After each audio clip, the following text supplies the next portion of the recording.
গাংনী উপজেলার কাজীপুর গ্রামে অগ্নিকাণ্ডে ৩ ব্যক্তির বাড়ি পুড়ে প্রায় ১০ লক্ষাধিক টাকার ক্ষয়ক্ষতি হয়েছে। বৃহস্পতিবার বিকেলের দিকে ওই গ্রামে নিমশরণ পাড়া এলাকায় এ অগ্নিকাণ্ডের ঘটনা ঘটে।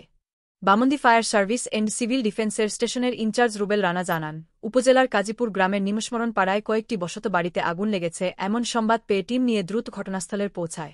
প্রায় ১.৫ ঘণ্টা যাবৎ প্রচেষ্টার ফলে আগুন নিয়ন্ত্রণে আনতে সক্ষম হয়।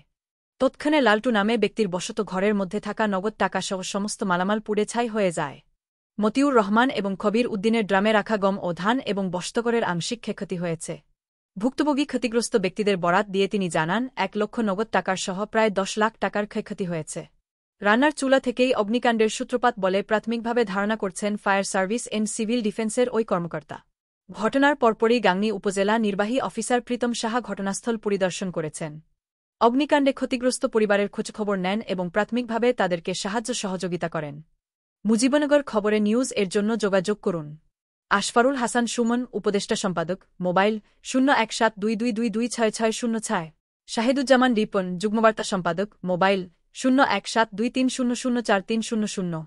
মহসিন আলী আঙ্গুর, সম্পাদক ও প্রকাশক, মুজিবনগর খবর.com, মেহেরপুর।